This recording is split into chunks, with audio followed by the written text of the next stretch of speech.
Assalamualaikum warahmatullahi wabarakatuh. Innal hamdalillah nahmaduhu wa nasta'inuhu wa nastaghfiruh wa na'udzu billahi min shururi anfusina wa min sayyiati a'malina. Man yahdihillahu fala mudilla lahu wa man yudlil fala hadiya lahu. Asyhadu an la ilaha illallah wahdahu la syarika lah wa asyhadu anna Muhammadan abduhu wa rasuluh.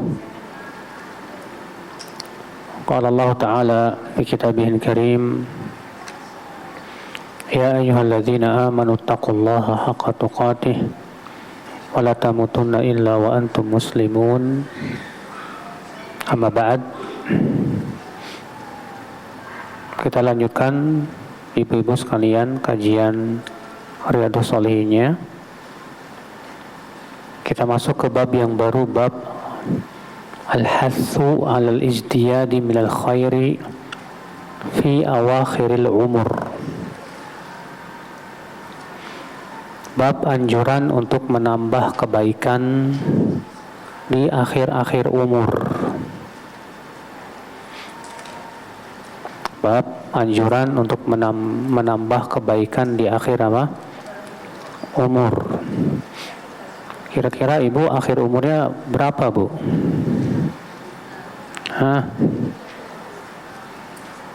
Ibu-ibu yang masih umurnya 40 tahun, akhir umurnya berapa, Bu? Mungkin besok kali, Bu. Atau mungkin bulan depan. Karena yang menentukan umur siapa? Allah. Kita tidak tahu ya kapan kita meninggal dunia. Yang namanya ajal itu nggak melihat umur, Bu. Ya. Ada yang masih muda meninggal. Ada yang udah tua umurnya panjang. Hanya Allah yang Maha tahu tentang umur. Berarti kewajiban kita, ibu-ibu, ya untuk senantiasa menambah kebaikan setiap saat. Allah Ta'ala berfirman dalam surat Fatir ayat 37, awalam nu'ammirkum ma yatazakkaru fihi man tazakkara wa ja'akumun nadhir. Awalam nu'ammirkum, bukankah kami telah panjangkan umur kamu? Ma yatazakkaru fihi man tazakkar, sesuatu yang cukup untuk ingat orang yang ingat itu. Wa ja'akumun nadhir, dan telah datang kepada kalian pemberi peringatan.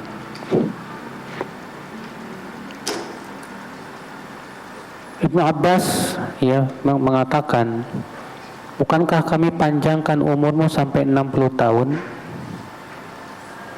Iya. Karena umur umat Islam itu rata-rata 60 sampai 70 tahun. Maka ayat ini menunjukkan, ibu-ibu, jangan sampai panjangnya umur kita itu membuat kita tertipu. Panjangnya umur kita itu malah semakin keras hati kita, na'udzubillah. Seharusnya ya semakin tua semakin kembali kepada Allah. Semakin tua semakin banyak ketaatan. Semakin tua semakin dekat ya kepada kebaikan. Harusnya begitu, ya. Makanya Nabi SAW bersabda, Allah a'dzarallahu ya li abdin, Allah memberikan uzur kepada seorang hamba sampai umur 60 tahun. Artinya kalau 60 tahun belum taubat juga, belum rujuk juga, biasanya kalau udah 60 tahun, Bu, susah taubatnya itu. Iya. Kita masuk hadis yang ke-112. An Abi Hurairah radhiyallahu anhu an Nabi sallallahu alaihi wasallam qala a'dzarallahu ila mri'in akhara ajalahu hatta balagha 60 sanah, rahul Bukhari. Allah memberikan uzur, artinya memberikan kesempatan kepada seseorang yang Allah akhirkan ajalnya sampai umur 60 tahun. Kalau ulama, para ulama mengatakan makna hadis ini adalah lam yatruk lahu udhran id amhalahu hadhil muddah. Artinya Allah tidak menerima uzur, ya, ketika Allah telah memanjangkan umurnya sampai 60 tahun. Artinya Allah sudah memberikan kesempatan 60 tahun supaya taubat, supaya kembali kepada Allah. Setelah 60 tahun tetap aja, ya, berbuat maksiat kepada Allah Subhanahu wa taala.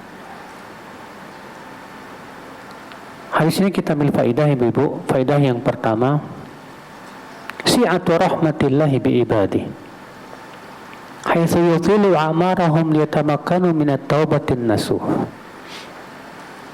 Allah itu sangat sayang, sangat luas kasih sayangnya kepada hamba-hambanya,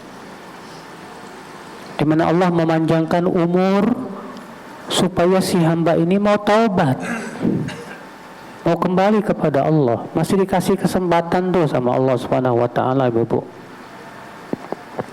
Iya. Faedah yang kedua, anna Allah Ta'ala la yu'aqibul ibada illa ba'da iqamatil hujjah. Bahwasanya Allah tidak akan menyiksa hamba kecuali setelah tegak padanya hujjah,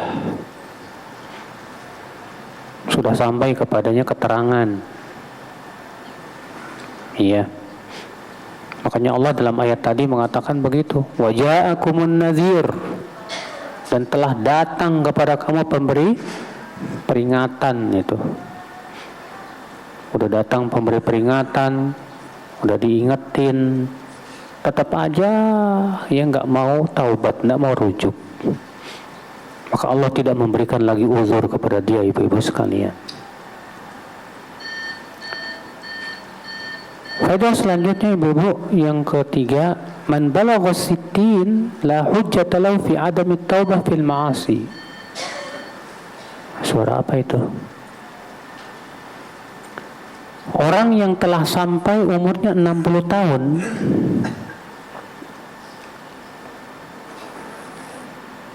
maka tidak ada alasan untuk tidak taubat.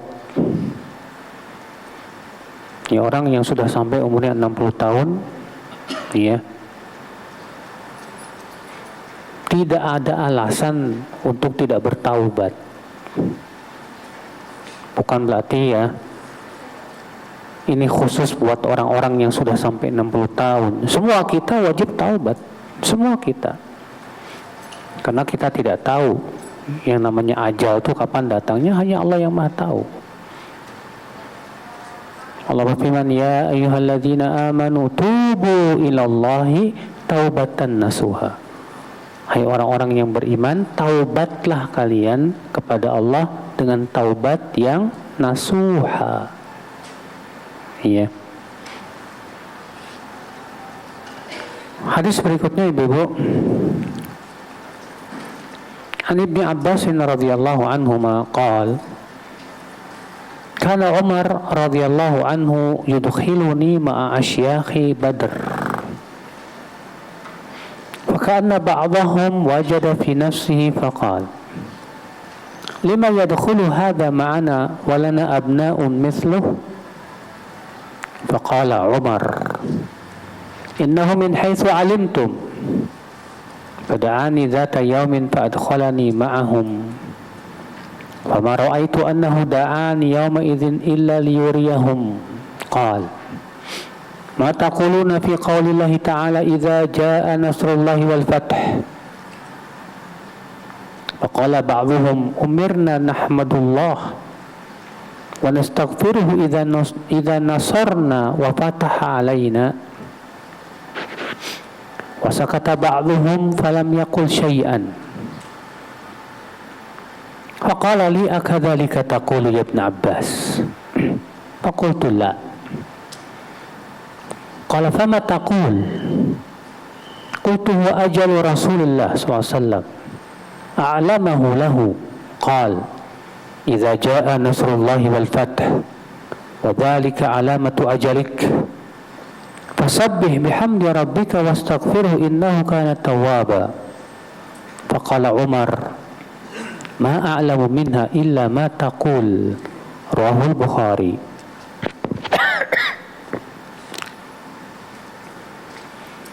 Dari Ibnu Abbas, semoga Allah meridainya,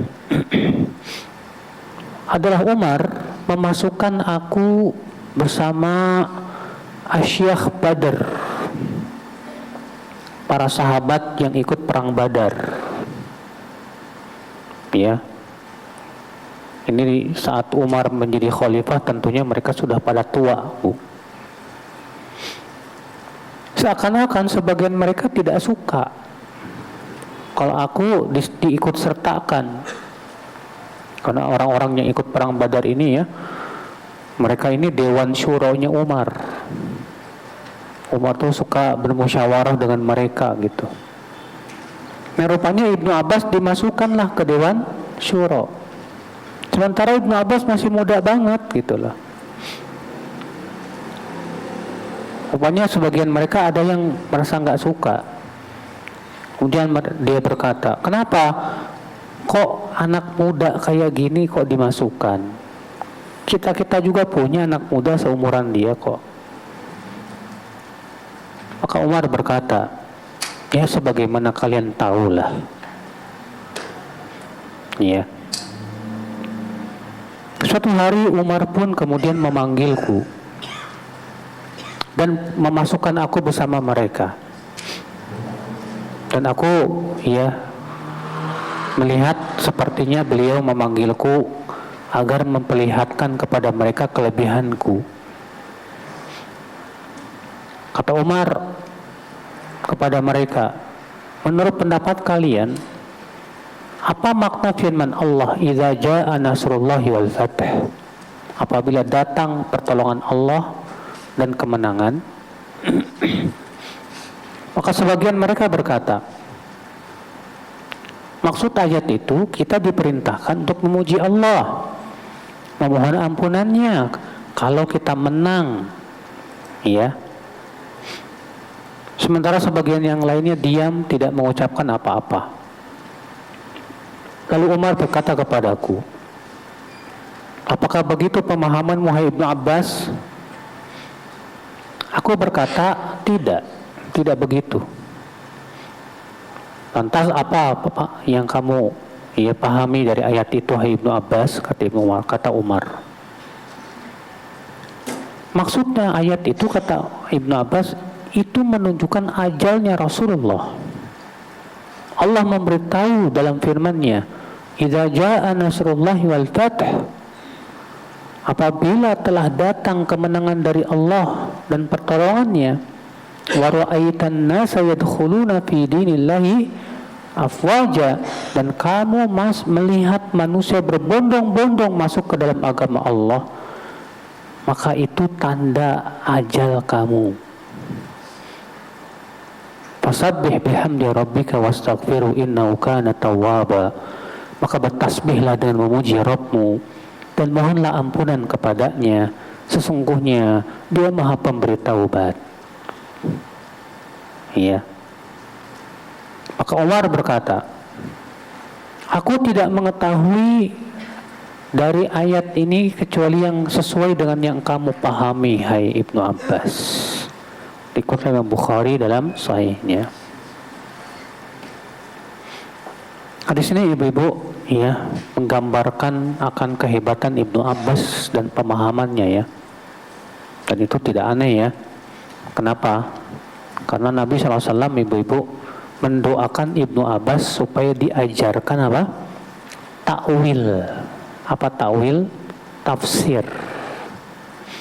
Dalam hadis riwayat Bukhari dan Muslim, Rasulullah berdoa, Allahumma faqihhu fid din wa 'allimhu ta'wil. Ya Allah, faqihkan Ibnu Abbas dalam agama dan ajarkan ia ta'wil, itu tafsir. Ya, gara-garanya kan Rasulullah SAW mau buang air, Bu.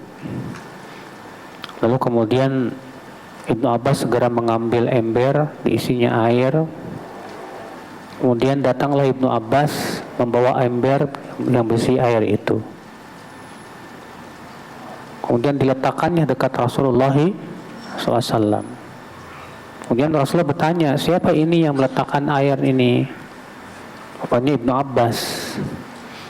Maka Rasulullah berdoa, Allahumma faqihhu fid din wa 'allimhu ta'wil. Ya Allah, faqihkan Ibnu Abbas dalam agama dan ajarkan ia ta'wil, itu tafsir Al-Quran. Dan Allah kabulkan doa Rasulullah SAW. Ibnu Abbas, Masya Allah, seorang ahli tafsir yang luar biasa sekali. Baik, dari hadis ini ibu-ibu kita ambil faedah. Yang pertama, at-tanbih alal istighfar inda dunuwil ajal, li'annahu yakunu fi khawatimil umur. Peringatan agar banyak-banyak istighfar ketika ajal telah dekat, karena itu merupakan penutup usia kita. Bayangkan Nabi SAW ketika Allah turunkan idza jaa nasrullahi wal fath, itu maksudnya apa? Maksudnya ajal kamu telah dekat. Karena ajal kamu telah dekat apa? Fasabbih bihamdi rabbika wastaghfirhu innahu kana tawwaba. Maka bertasbihlah dengan memuji Rabbmu dan mohonlah ampun kepadanya. Maka Rasulullah SAW pun, Bu, di akhir hayatnya banyak mengucapkan apa? Subhanallahi wa bihamdi, ya, astaghfirullah wa atubu ilaih. Subhanallahi wa bihamdi, astaghfirullah wa atubu ilaih. Dan di dalam sholat itu ruku dan sujud, ya, semenjak ayat itu turun mengucapkan subhanakallahumma bihamdika astaghfiruka. Enggak yang dalam ruku dan sujud loh. Subhanakallahumma bihamdika astaghfiruka wa atubu. Kok lupa sih? Subhanakallahumma bihamdika astaghfir subhanakallah bihamdika Allahumma ighfirli, ya. Subhanakallah bihamdika Allahumma ighfirli. Ya. Itu Rasulullah mempraktekkan ayat ini. Jadi di akhir-akhir umur tuh banyak-banyak istighfar, Bu. Ya. Terutama kita-kita yang udah pada tua, ya udah kepala 6, kepala 5, banyak-banyak istighfar, minta ampun kepada Allah Subhanahu wa ta'ala. Faedah yang kedua, fadlul ilm wa ahli, haitsu yataqaddamul mar'u ala aqranihi bihusni fahmi wa si'ati ilmi. Keutamaan ilmu dan ahli ilmu.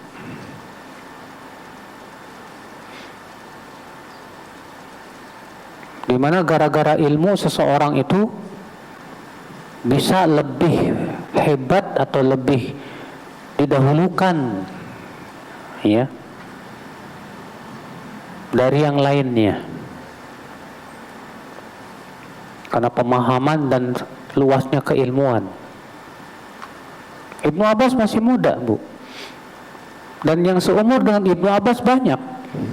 Ada Ibnu Umar, ada Abdullah bin Amr bin Al-As, dan yang lainnya. Tapi ternyata yang diajak oleh Umar untuk menjadi ahli syura hanya Ibnu Abbas saja. Ibnu Umar enggak.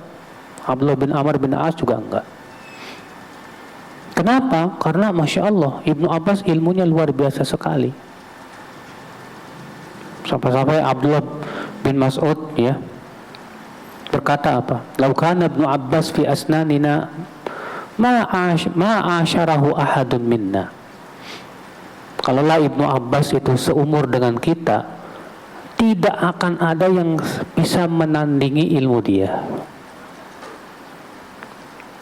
Dan Ibnu Abbas itu, Ibu, memang ya penuntut ilmu yang luar biasa semangat sekali. Ketika Rasulullah SAW telah wafat, apa yang terjadi? Ibnu Abbas mendatangi setiap sahabat Nabi, Ibu. Ditanya tentang hadis-hadis yang didengar dari Rasulullah SAW. Setiap sahabat didatengin. Sampai suatu ketika ia mendengar ada hadis yang diketahui oleh seorang sahabat. Pergilah ia ke rumahnya. Ya, ternyata sahabat itu sedang tidur siang. Apa yang terjadi? Lalu Ibnu Abbas pun kemudian ya tidurlah di depan rumahnya di atas tanah. Ketika sahabat itu ia telah bangun dan keluar, rupanya di depan rumahnya ada Ibnu Abbas lagi tidur. Kata sahabat ini, subhanallah, ada apa engkau di sini? Kata Ibnu Abbas, sengaja aku kesini karena mau mengambil hadis yang aku mendengar, katanya engkau yang tahu. Kata sahabat ini, kenapa kamu tidak suruh orang biar aku yang datang saja? Kamu kan anak paman Rasulullah. Kata Ibnu Abbas, tidak demikian adabnya. Ya, karena adabnya itu harusnya kita sebagai penuntut ilmu yang mendatangi. Ya, Masya Allah, Bu. Makanya Ibnu Abbas, Bu, setiap mendengar hadis dicatat sampai catatan hadisnya itu wiqra ba'ir, sepenuh unta. Ya. Makanya tidak aneh ilmunya Ibnu Abbas tidak ada yang menandinginya. Luar biasa beliau. Hari ini kita ambil faidah yang ketiga, fadlu Abdullah bin Abbas. Wa fahmu li kitabillah.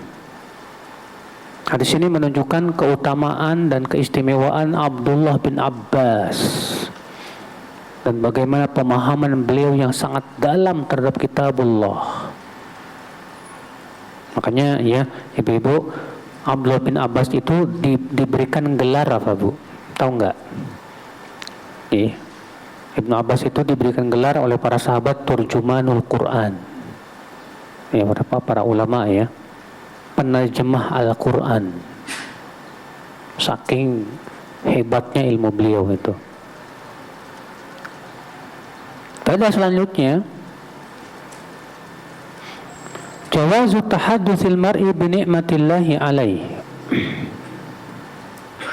Bolehnya kita menceritakan nikmat yang Allah berikan kepada kita. Ini Ibnu Abbas sedang menceritakan dirinya, Bu. Kata Ibnu Abbas, dulu Umar memasukkan aku bersama Dewan Syuro Asyikh Badr.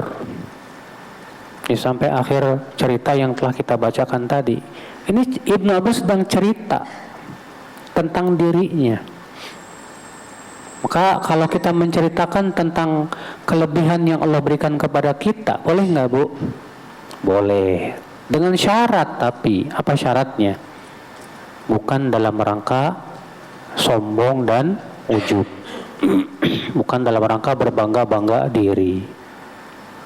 Tapi kita menceritakan itu karena mempraktekkan firman Allah. Allah berfirman, wa amma bi ni'mati rabbika fahaddits. Adapun dengan nikmat Rabbmu maka apa? Ceritakan. Tapi ingat, Bu ya, Ibu ceritanya kepada orang-orang yang mencintai Ibu aja, Bu. Kalau orang-orang yang dengki sama Ibu mah, wah, repot, Bu, rese. Ibu cerita dikit kenikmatan aja langsung panas itu hatinya tuh. Iya. Wajahnya itu langsung gimana gitu. Ngelihat kita nggak enak banget.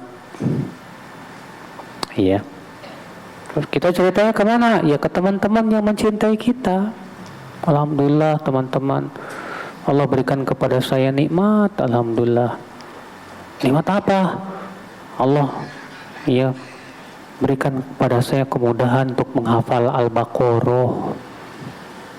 Ya. Masya Allah, Alhamdulillah, Barakallahu fiik. Kalau teman-teman yang cinta sama kita itu pasti akan mendoakan kan? Ya, mendoakan keberkahan, Barakallahu fiik, Masya Allah, barokah ya, barokah. Tapi kalau orang yang gak senang sama kita cerain kenikmatan apa? Allah gitu aja cerita-cerita. Iya. Itu karena kenapa Bu? Karena hatinya ada kedengkian. Hatinya panas. Iya. Faedah selanjutnya Bapak sekalian, jawazu fahmi dalalatil ayat mimma wara'al alfaz biqara'ini siyaqi was-sibaq wa sababin nuzul wa ghairah minal isyarat wal imarat wa innama yatamakkanu min dzalika rasikhuna fil ilm.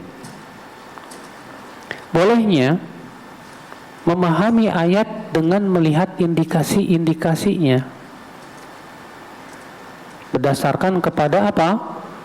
Yang pertama redaksinya, yang kedua sebab turunnya ayat, yang ketiga isyarat-isyarat yang terdapat dalam Al-Quran dalam ayat tersebut dan tanda-tandanya.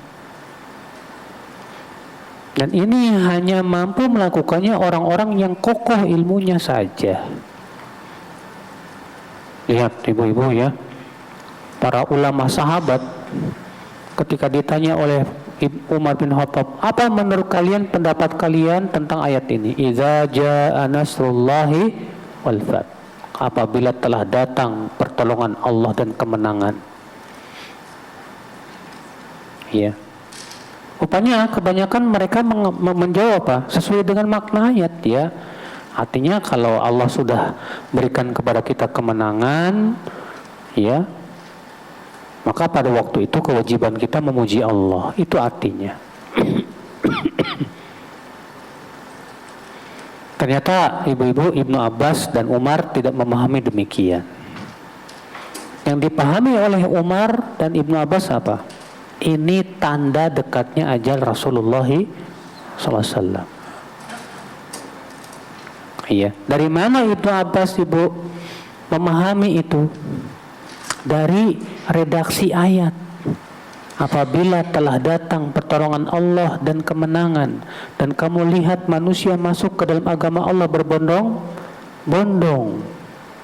Ada apa di sini Allah ya mengatakan ini? Apabila telah datang kemenangan dari Allah dan pertolongan dan manusia berbondong-bondong, ini pasti karena ada sebuah isyarat dan tanda bahwa Rasulullah akan sebentar lagi meninggal dunia.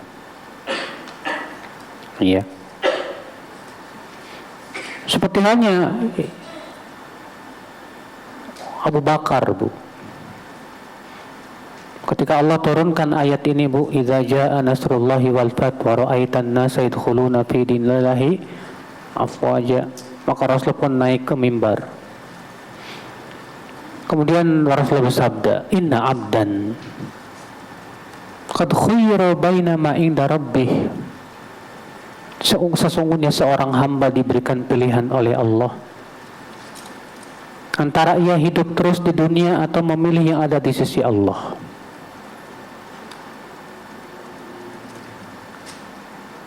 Ternyata mendengar itu Abu Bakar menangis. Para sahabat bingung, kok Abu Bakar nangis?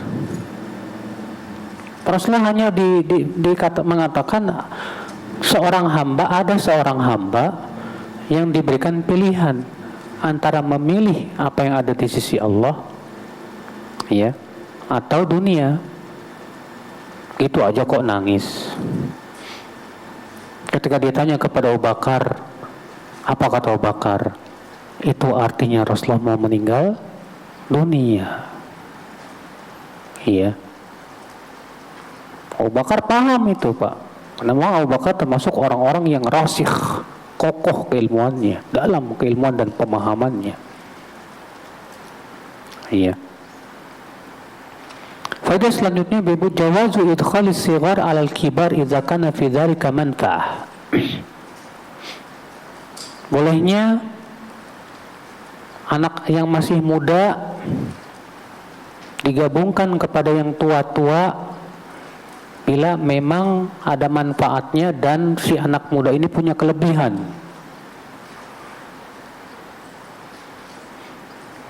Karena Ibnu Abbas ini dibawa oleh Umar dan disejajarkan dengan orang-orang yang sudah tua-tua. Kenapa? Karena keilmuan Ibnu Abbas yang luar biasa. Iya. Faedah selanjutnya yang bagi al-hakim wal amir musyawaratu ahli ilm wal fadl fi muhimmatil umur.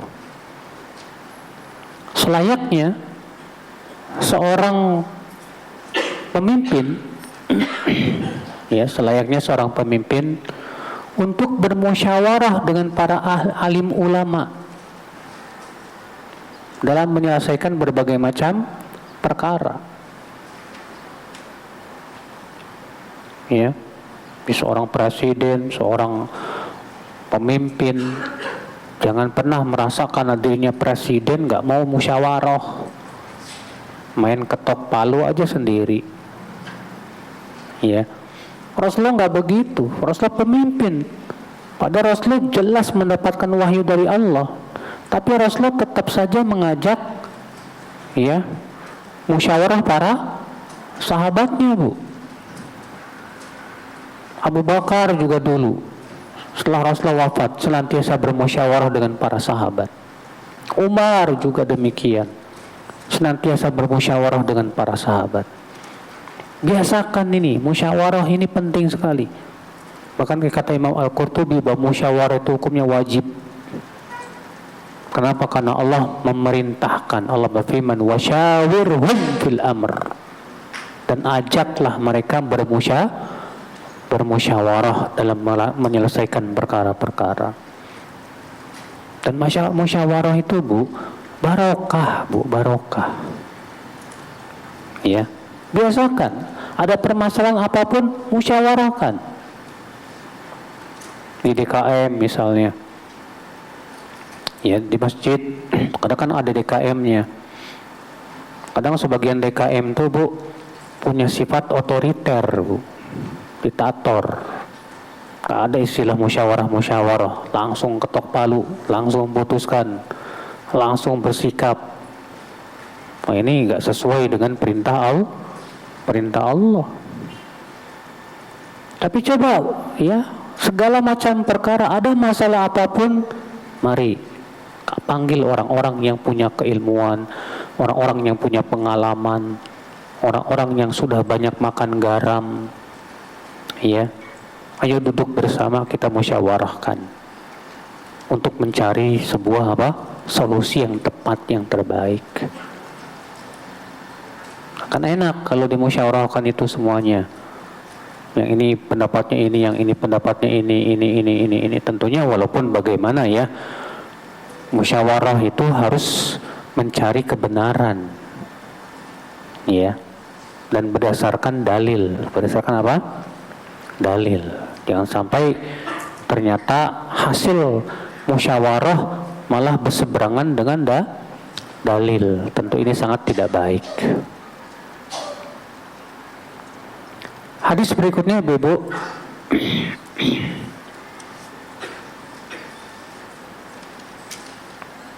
Hadis 114, an Aisyah radhiyallahu anha qalat ma shalla Rasulullah sallallahu alaihi wasallam salatan ba'da an nazalat alaihi idza jaa nasrullahi wal fath illa yaqulu fiha subhanakallahumma rabbana wa bihamdika allahumma ighfirli. Muttafaqun alaih. Fa fi riwayatin fi sahihaini anha kana Rasulullah SAW yukthiru an yaqula fi ruku'ihi wa sujudihi subhanakallahumma rabbana wa bihamdika allahumma ighfirli. Yata'awwalul Qur'an.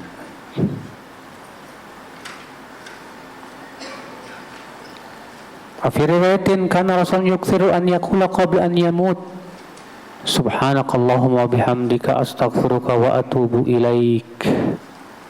Qalat Aisyah qultu ya Rasulullah ma hadhil kalimat allati araka ya ahdathtaha taquluha. Qal ju'ilat li alamatun fi ummati idza ra'aituha qultuha idza jaa nasrullahi wal fath. Wa firatin lahu kana Rasulullah SAW yukthir min qawlin subhanallah wa bihamdi astaghfirullah wa atubu ilaih. Qalat qultu ya Rasulullah araka tukthir min qawli subhanallah wa bihamdi astaghfirullah wa atubu ilaih. Qal akhbarani rabbi anni sa'ara alamatan fi ummati fa idza ra'aituha aktsartu min qawli subhanallah wa bihamdi astaghfirullah wa atubu ilaih. Faqad ra'aituha idza jaa nasrullahi wal fath, yakni fathu Makkah. Wa ra'aitan nasa yadkhuluna fi dinillahi afwaja fasabbih bihamdi rabbika wastaghfirhu innahu kana tawwaba. Dari Aisyah semoga Allah meridainya, ia berkata, tidaklah Rasulullah salat semenjak Allah turunkan ayat ini idza jaa nasrullahi wal fath sampai akhirnya, kecuali Rasulullah membaca dalam salatnya subhanaka rabbana wa bihamdika Allahumma firli. Dan dalam riwayat sahihain dari Aisyah adalah Rasulullah SAW banyak membaca saat ruku dan sujud subhanakallahumma rabbana wa bihamdika Allahumma gfirli. Yata'awwalul Quran, itu mempraktikkan Al-Quran. Mempraktikkan Al-Quran yang mana? Yang tadi. Wasabbih bihamdi rabbika wastaghfirhu innahu kana tawwaba. Dan dalam riwayat Muslim adalah Rasulullah SAW sering banget mengucapkan sebelum meninggal dunia ini subhanakallahumma wa bihamdika astaghfiruka wa atubu ilaika. Aisyah bertanya, wahai Rasulullah, kalimat-kalimat apa yang aku lihat engkau terus mengucapkannya? Rasulullah bersabda, telah dijadikan kepadaku tanda pada umatku. Apabila aku melihatnya, maka aku mengucapkannya. Yaitu firman-Nya, idza jaa nasrullahi wal fath. Dan dalam riwayat Muslim juga adalah Rasulullah SAW sering sekali mengucapkan subhanallahi wa bihamdih astaghfirullah wa atubu ilaih. Lalu aku bertanya, ya Rasulullah, aku melihat engkau sering sekali membaca ini subhanallahi wa bihamdi astaghfirullah wa atubu ilaih. Maka Rasulullah bersabda, Tuhanku mengabarkan kepadaku bahwa aku akan melihat tanda pada umatku. Apabila aku telah melihatnya, aku memperbanyak ucapan itu subhanallahi wa bihamdi astaghfirullah wa atubu ilaih. Sungguh aku telah melihatnya. Itu Allah berfirman, idza jaa nasrullahi wal fath. Apabila telah datang kepada kamu pertolongan dari Allah dan kemenangan, itu Fathu Makkah. Dan kamu melihat manusia berbondong-bondong masuk kepada agama Allah, maka bertasbihlah dengan memuji Rabbmu dan mohonlah ampun kepadanya. Sesungguhnya Dia Maha Pemberi Taubat.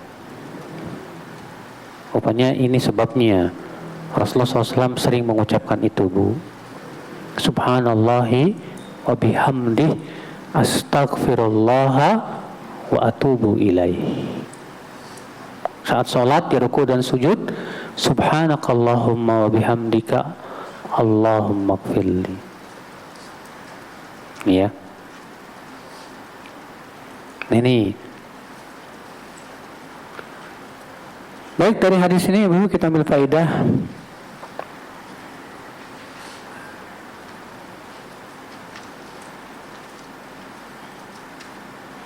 Mazid istighfar Rasul wa tadarru'uhu wa iqbaluhu ala Allah Ta'ala.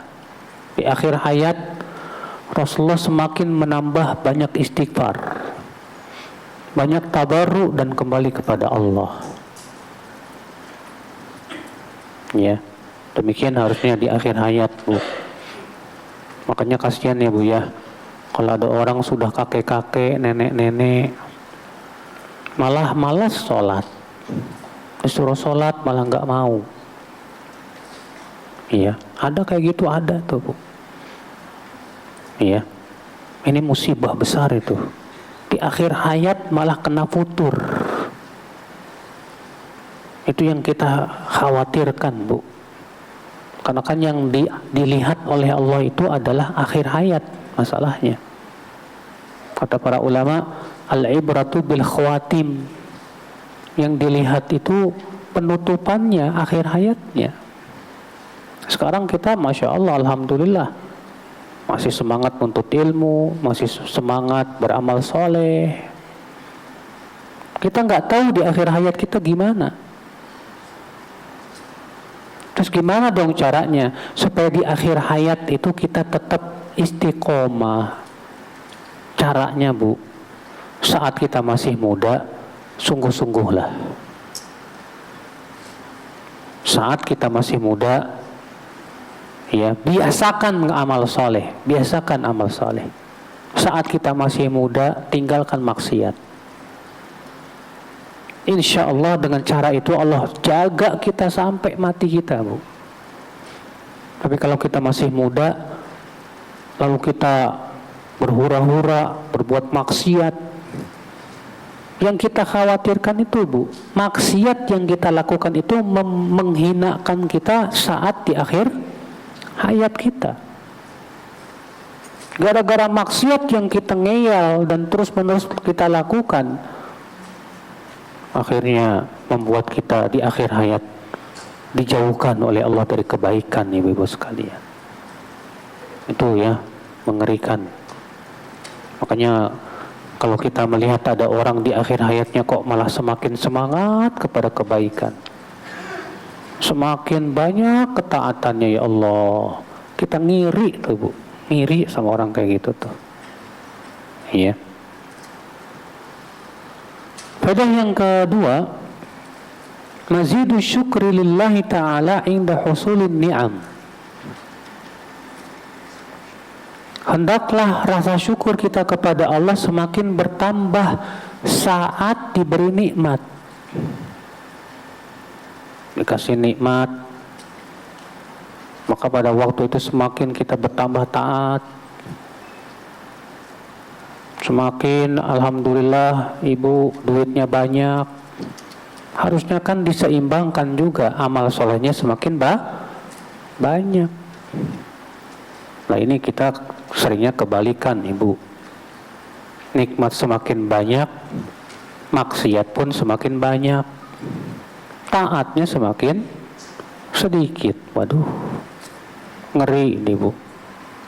Sebab kenikmatan kalau malah menjauhkan dari Allah, itu tanda nikmat itu nggak berkah, ya. Tapi kalau dikasih nikmat, setiap kali dikasih nikmat semakin dekat kita kepada Allah, alhamdulillah. Allah itu kebaikan, ibu-ibu sekalian. Makanya coba deh kita introspeksi ya. Kalau kita alhamdulillah misalnya bisa beli HP baru, alhamdulillah bisa beli HP baru. Setelah beli HP baru itu gimana tuh kabar iman kita? Tambah dekat sama Allah atau malah tambah sibuk dengan HP? Walah, ini HP-nya semakin baru, semakin sibuk main game, semakin sibuk nonton ya film.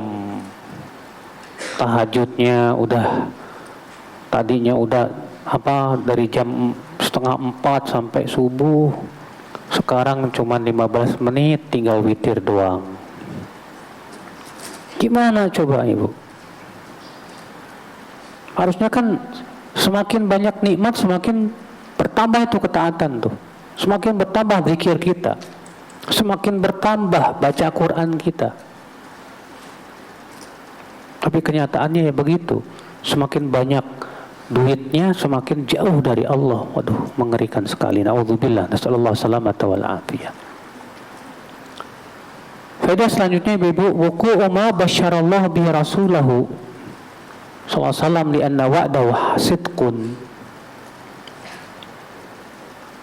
Itu terjadinya apa yang Allah kabar gembirakan kepada Rasulnya,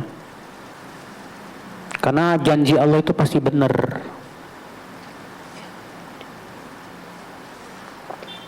Ya. Dan Rasulullah benar-benar melihat manusia berbondong-bondong masuk Islam, Bu.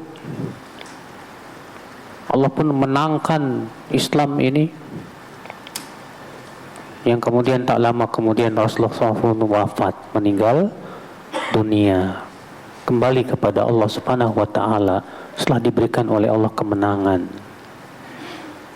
Walaupun tentunya, Bu, bukan berarti kita, Bu, ya mengharapkan menang sebelum mati. Masalah menang atau tidak menangnya itu ya itu urusan siapa? Allah Subhanahu wa Ta'ala. Allah berfirman, fa imma nuriyannaka ba'dal ladzi na'iduhum aw natawaffayannaka. Bisa jadi kami akan perlihatkan kepadamu sebagian janji kami dan engkau masih hidup, atau kami wafatkan dulu kamu lalu kami realisasikan janji kami. Tuh, ya, kita berdakwah, tapi kok belum ada hasil. Jangan sedih, jangan memikirkan hasil. Yang penting kita terus berdakwah.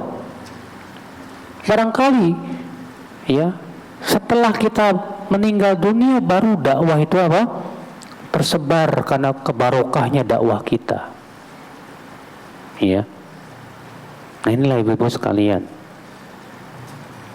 Hadis berikutnya 115. An Anas radhiyallahu anhu qala, Inna Allah azza wa jalla taba'a al-wahyi ala Rasulullah SAW qabla wafatihi hatta tuwfiya ma aktsara ma kana al-wahyu muttafaqun alaih. Dari Anas, semoga Allah meridainya, ia berkata, sesungguhnya Allah memperbanyak turunnya wahyu kepada Rasulullah sebelum Rasulullah wafat, sehingga beliau pun wafat yang paling banyak wahyu turun ketika mendekati ajal. Semakin banyak, seakan memberikan isyarat, Bu, ya, semakin banyak, semakin dekat ajal harusnya semakin banyak baca Quran, banyak tadabbur Al-Quran, banyak dekat dengan Al-Quran. Ya. Hadis ini kita ambil faidah. Yarfa'ullahu maqamal 'abdi bi kasrati tilawati li kitabi rabbih. Allah mengangkat kedudukan seorang hamba karena banyak dia membaca Al-Quran. Tuh, banyak-banyak baca Quran. Coba tanya diri kita, setiap kita bertanya, setiap hari kita baca Al-Quran berapa ayat, Bu? 1 juz? 2 juz? Hah? Atau kita ini selama ini boro-boro baca Quran, ya, yang ada baca koran. Allah, Ibu, kalau hari-hari kita, Bu, tidak dihiasi dengan baca Quran, musibah, Bu. Satu hari nggak baca Quran, waduh. Sahal bin Abdullah Tusturi mengatakan, hati seorang mukmin itu seperti ikan kalau diangkat dari air. Ibu lihat, yang namanya ikan kalau lepas dari air gimana, Bu? Kelpak, ya. Hati seorang mukmin begitu. Kalau ia lepas dari zikir atau lama nggak zikir, hatinya nggak tenang gitu, nggak tentram gitu, masya Allah. Faedah selanjutnya Ibu, tatabu'ul wahyi fi akhir risalah bi khilafi awwaliha hina inqata al-wahyu fatrah. Di akhir hayat Rasulullah SAW, wahyu semakin sering turun. Berbeda ketika di awalnya. Kalau di awal Rasulullah menjadi Rasul, ya turunnya ayat itu nggak terlalu banyak. Tapi di akhir sering sekali wahyu turun kepada Rasulullah Sallallahu Alaihi Wasallam. Takamul nuzulul wahyi qabla wafatihi. Faedah yang ketiga, hadis ini menunjukkan bahwa Allah sempurnakan wahyu sebelum Rasulullah wafat. Sempurna semua. Allah berfirman, al-yawma akmaltu lakum dinakum. Aku telah sempurnakan untukmu agamamu.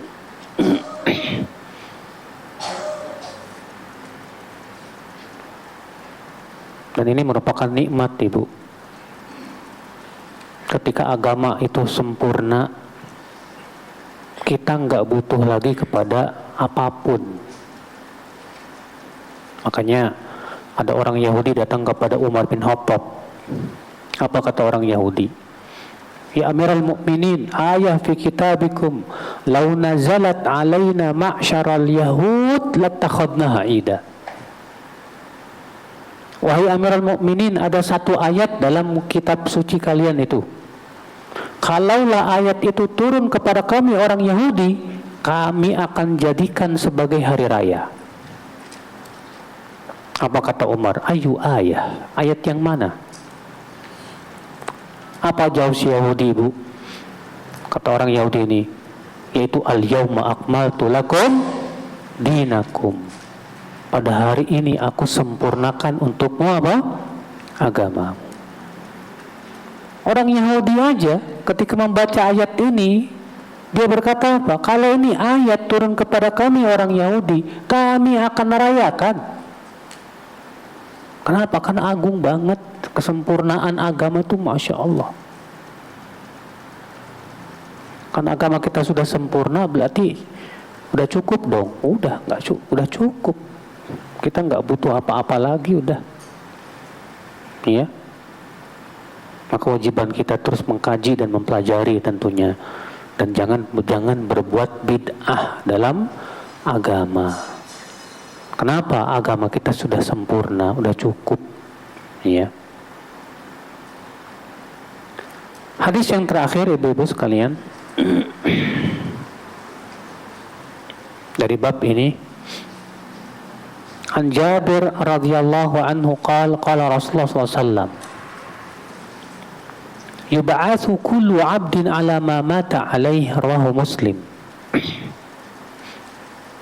Setiap hamba akan dibangkitkan sesuai dengan keadaan ia meninggal dunia.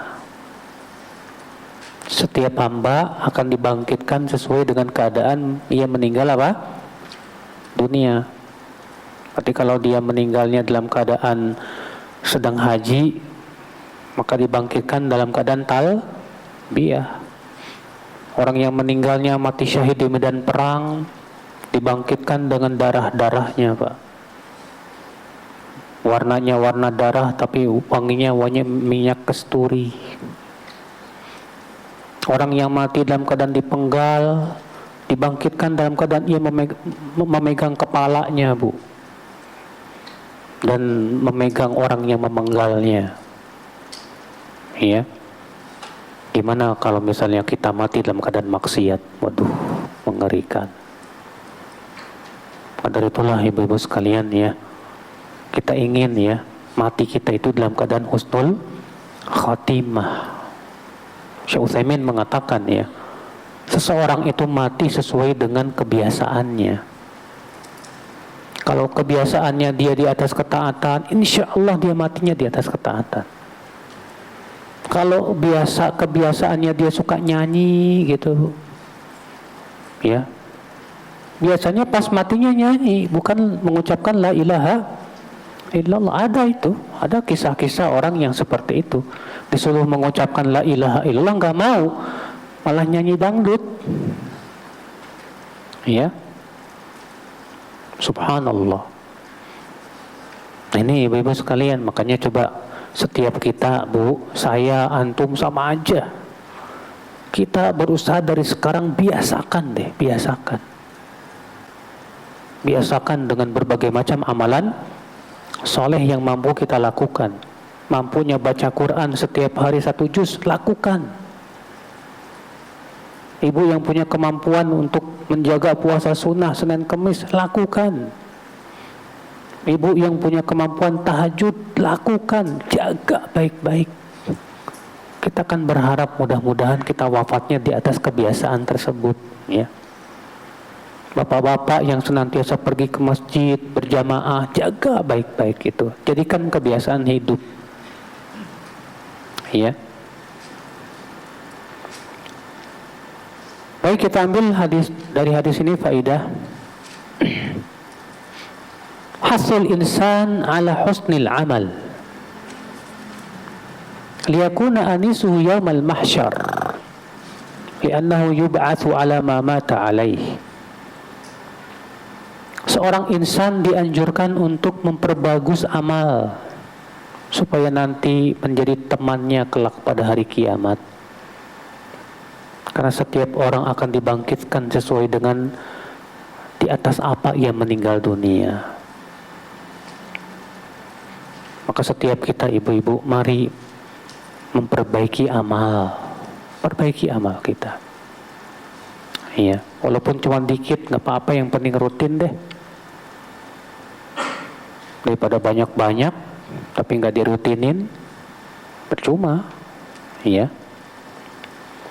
Faedah selanjutnya, yang bagi mulazamatu sunnatin Nabi SAW fi ibadati wa akhlaqi wa sairi ahwalihi. Hendaknya kita senantiasa berpegang kepada sunnah Nabi, baik dalam ibadah, dalam akhlak, dan dalam setiap keadaan. Usahakan cara berpakaian kita sesuai dengan sunnah Nabi. Cara makan kita, minum kita, tidur kita sesuai dengan sunnah Nabi SAW. Bahkan seorang ulama berkata, "In istata'ta alla tuharrik yadaka illa bisunnah faf'al." Kalau kamu mampu untuk tidak menggerakkan tanganmu kecuali dengan berdasarkan sunnah, lakukan. Bayangkan. Iya. Artinya, Bu, usahakan semua aktivitas kita sesuai dengan sunnah Rasulullah SAW. Dan ini, Bu, tidak mungkin bisa kita lakukan kecuali dengan yang pertama apa? Menuntut ilmu tentang sunnah Nabi. Yang kedua apa? Membiasakan diri kita di atas sunnah. Biasakan. Lisan kita biasakan dengan zikir, subhanallah, alhamdulillah, la ilaha illallah, Allahu akbar. Iya. Mata kita biasakan melihat sesuatu yang diridhai oleh Allah. Kalau kita sudah biasa, insya Allah mudah. Tapi yang susah itu kalau nggak biasa, Mas. Kalau nggak biasa susah. Makanya antum lihat ya, para penyanyi itu ya, yang udah biasa nyanyi, buat zikir tuh susah loh, Mas. Iya. Kenapa? Karena lisannya udah biasa nyanyi. Mau baca Quran berat. Butuh perjuangan yang luar biasa. Iya. Faedah selanjutnya, al-izdiyad min at-ta'at fi sa'iril awqat lihtimali qurbil maut. Memperbanyak ketaatan di semua waktu karena kemungkinan meninggal dunia itu sangat dekat sekali, ibu-ibu. Siapa yang bisa menjamin kita masih hidup sebulan lagi? Nggak ada. Siapa yang bisa menjamin besok kita masih hidup? Belum tentu. Mungkin nanti malam kita sudah meninggal dunia. Maka dari itu setiap kita siap-siap terus, ya, dengan banyaknya amalan, terutama banyak istighfar. Banyak apa? Istighfar, minta ampun kepada Allah Subhanahu wa taala. Ya. Demikian ikhwatul Islam, saudaraku seiman.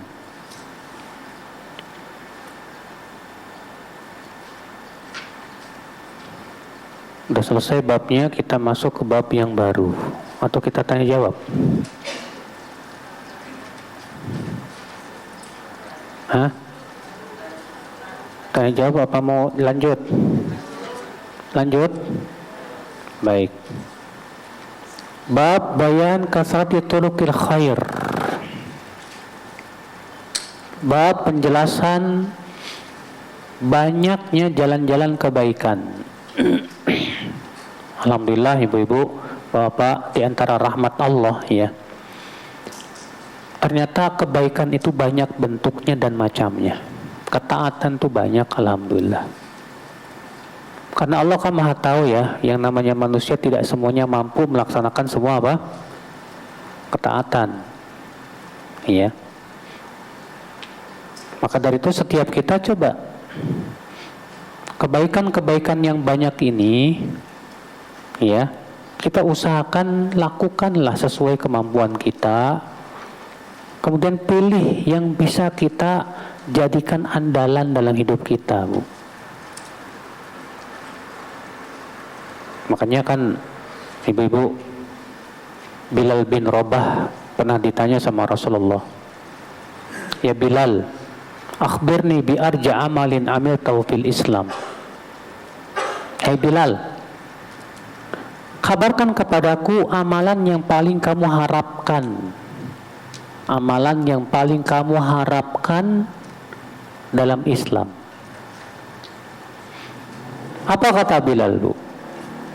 Ma'amiltu amalan arja indi fil Islam min anni tawabba'tu ya kullama ahdatsu au kama qal.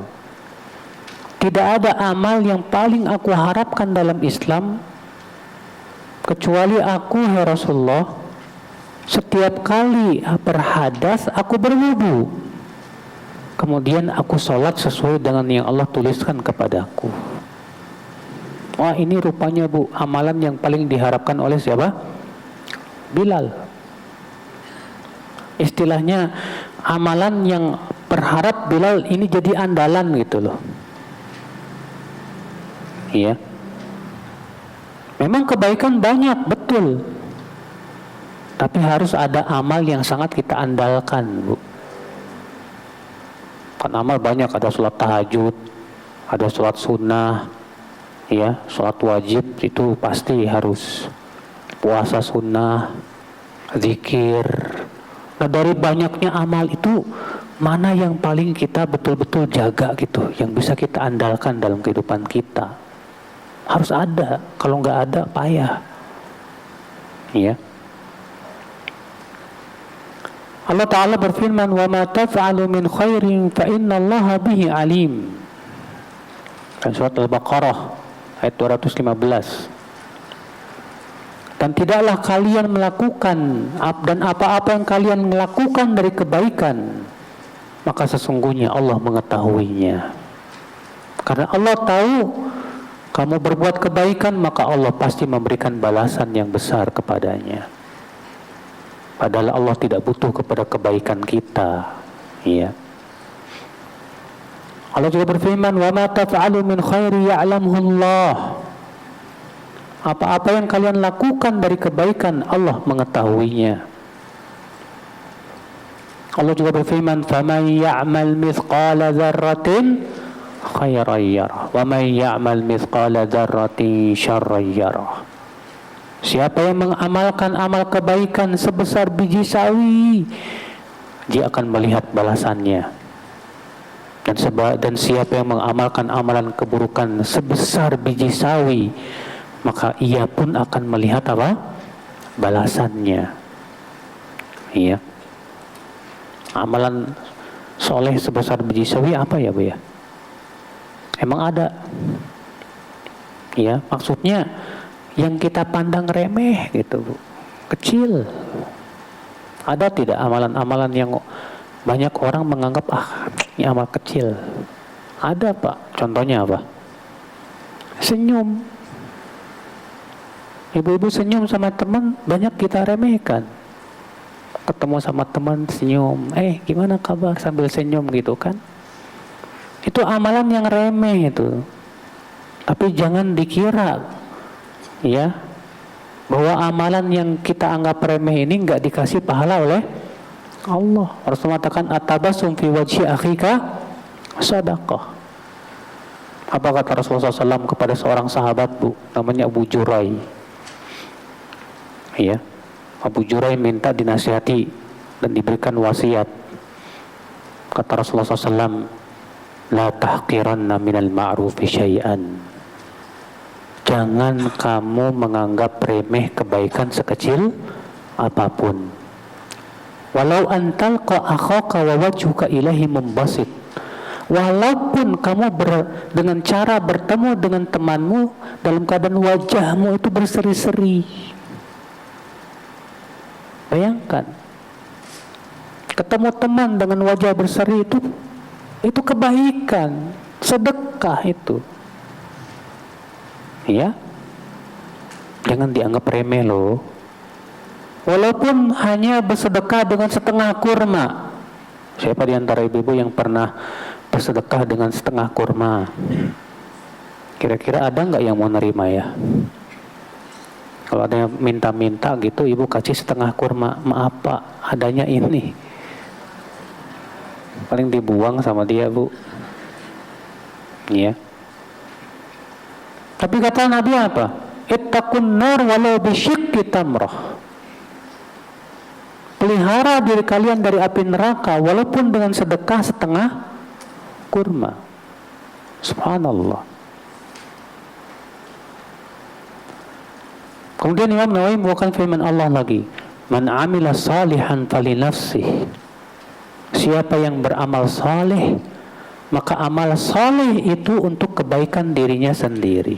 Artinya, Bu, amal saleh itu tidak menguntungkan Allah. Allah enggak merasa diuntungkan dengan amalan saleh kita. Enggak.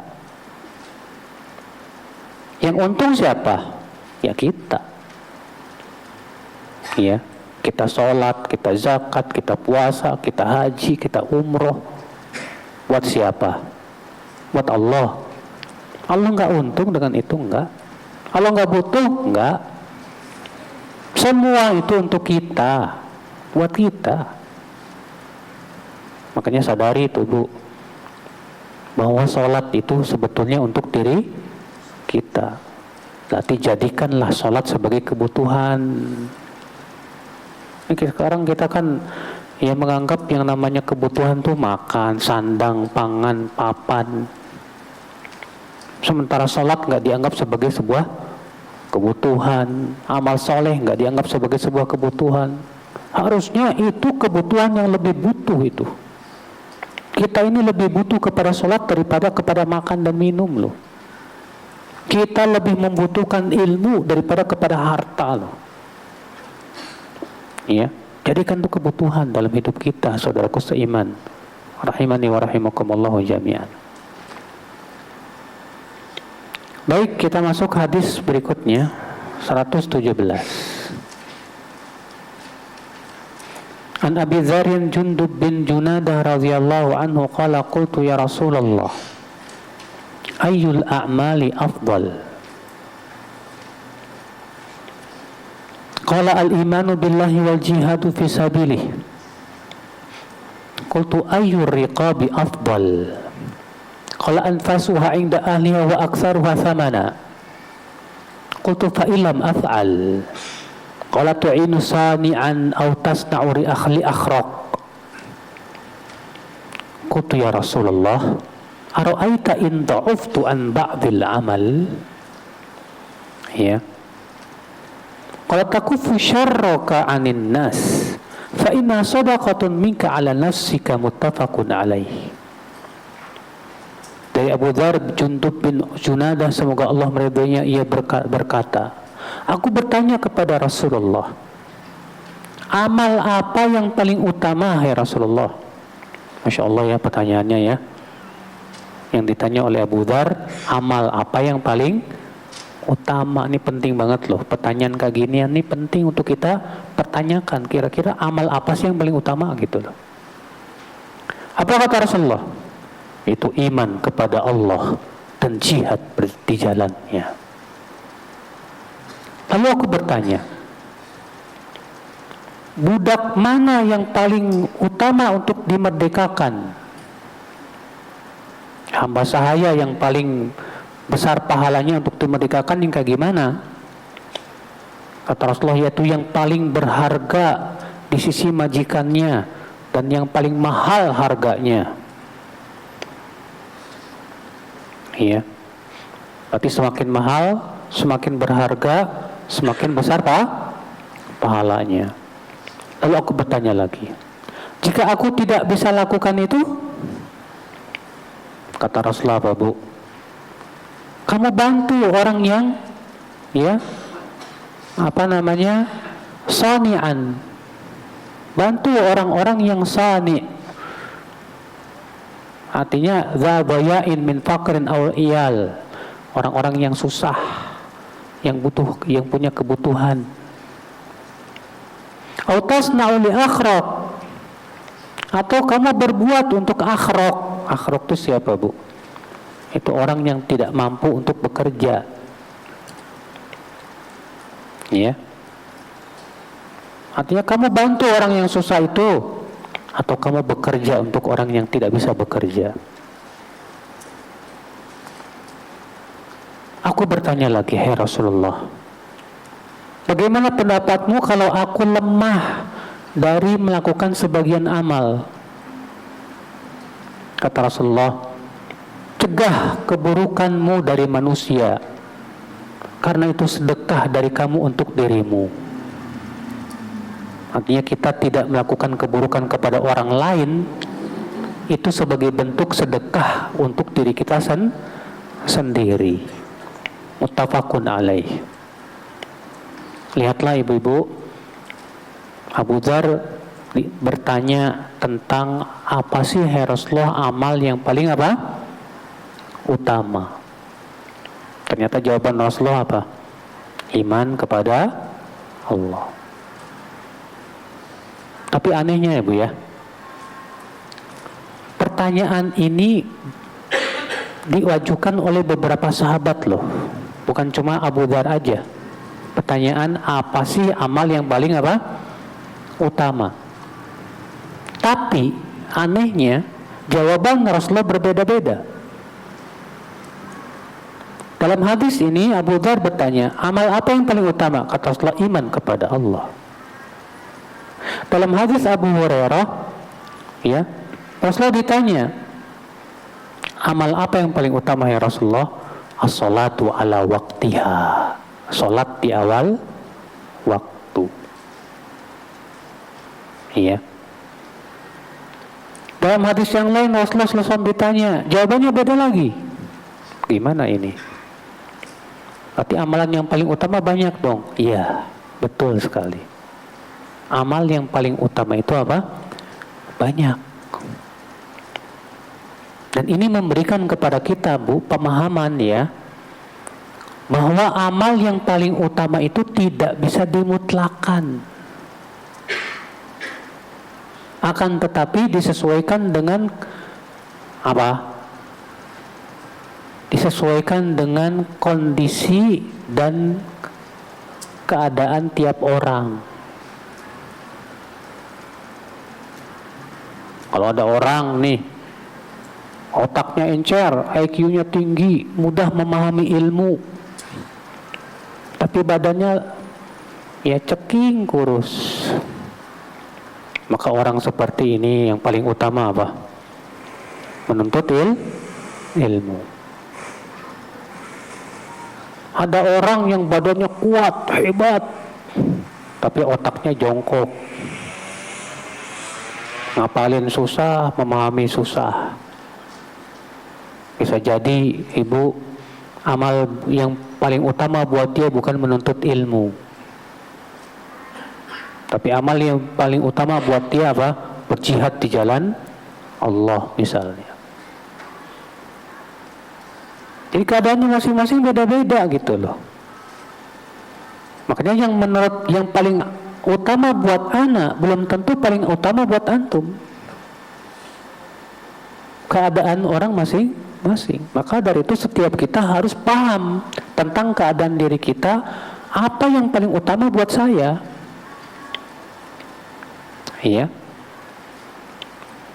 Buat antum yang sering lalai dengan HP, amal yang paling utama apa? Zikir. Ya, supaya tidak dilalaikan oleh apa? HP dan baca Quran. Bisa jadi itu lebih utama. Ya. Buat ibu-ibu yang punya suami, yang paling utama apa? Berbakti sama suami. Masya Allah. Inilah ibu-ibu sekalian.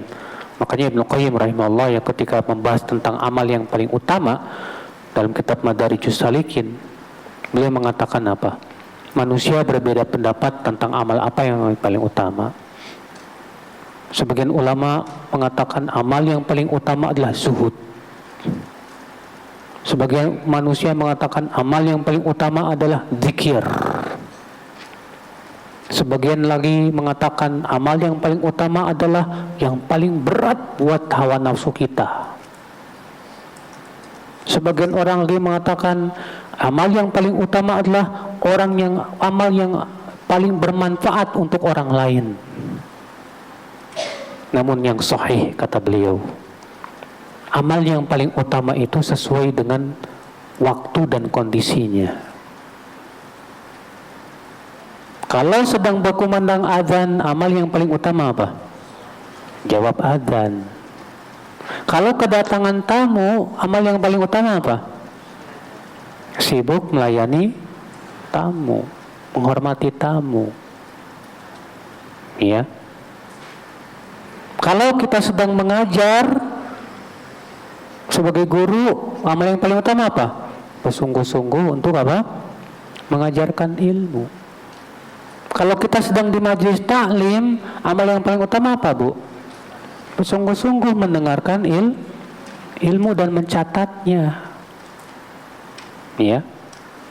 Di keadaannya, setiap keadaan masing-masing. Itu yang paling utama, ibu-ibu sekalian. Ya, ibu-ibu sekalian. Baik, dari hadis ini kita ambil faedah. Faedah yang pertama, Ra'sul amri al-imanu billah wa tauhiduhu. Kepala urusan adalah iman kepada Allah dan mentauhidkannya. Bahkan itu pondasi diterimanya amal. Ini yang paling utama, ya. Pada selanjutnya al-habbu alal jihad fi sabilillah, anjuran untuk berjihad di jalan Allah. Dan jihad ada 4 martabat sebagaimana pernah kita jelaskan, ya. Ada yang paling dasar, jihad melawan diri sendiri, melawan hawa nafsu. Yang kedua, jihad melawan setan. Yang ketiga, jihad melawan orang-orang fasik. Yang keempat, jihad melawan orang kafir. Ya, dan tentunya mempunyai syarat-syarat yang harus terpenuhi, dan pembahasan masalah jihad panjang, ya. Faedah selanjutnya, Ibu-ibu, al-hasu ala musa'adati man yahtaju ila aun. Anjuran untuk membantu orang yang butuh bantuan. Ya. Kalau ibu melihat teman ibu lagi repot ngangkat-ngangkat barang pulang dari pasar, coba gak bantu deh. Itu kebaikan loh, sedekah. Sini saya bantu angkatin. Tetangga ibu lagi sibuk-sibuk mau pindah rumah, bantuin, sedekah itu, Bu. Iya. Melihat orang buta mau nyebrang jalan, ibu bantu seberangin. Sedekah itu, Bu, kebaikan, Masya Allah. Melihat orang yang nyantai-nyantai pas azan berkumandang gak pergi ke masjid, ibu ingetin, oh itu kebaikan, Ibu, sedekah. Melihat ada orang yang berbuat maksiat, ibu ingetin, Misalnya ibu lagi di mall, terus ibu lagi duduk, di sampingnya ada perempuan nggak pakai jilbab. Terus ibu bilang, "Neng, kamu kalau pakai jilbab lebih bagus lagi loh, Neng." Wah, itu bagus, Bu. Cuman siapa yang berani? Iya. Berat kita ini. Pergi kemana-mana selalu banyak ya maksiat di mana-mana. Ke mall, ke tempat rekreasi, ketemu di jalan-jalan, iya. Ikhwata Islam, saudaraku seiman. Faedah selanjutnya, al-imtina' anasyar wa adal akharin dakhil fi a'malil iman. Mencegah diri kita untuk berbuat buruk kepada orang lain itu masuk di dalam kebaikan, dalam keimanan. Makanya sebagian salaf mengatakan, kamu mencegah diri kamu untuk makan yang haram walaupun 1 dinar lebih baik daripada bersedekah 100.000 dinar.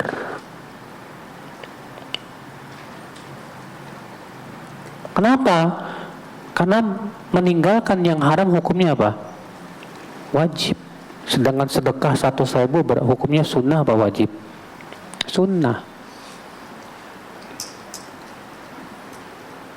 Faedah selanjutnya, yajuzul muraja'ah bis-su'al wa anna dzalika la yukhriju an husnihi. Bolehnya minta tambahan pertanyaan. Karena Abu Dzar di sini bertanya lagi, dan Rasulullah terus saja menjawab.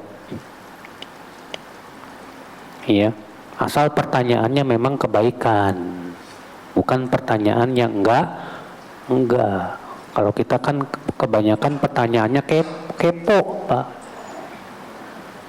Ustaz, saya mau tanya apa? Dulu kan malaikat Jibril tugasnya menurunkan wahyu. Sekarang ngapain? Kan bingung kita jawabnya, Pak. Kita juga nggak punya nomor telepon malaikat Jibril. Dari mana kita tahu? Itu kan perkara yang gaib. Ini orang kok kepo banget gitu loh. Iya.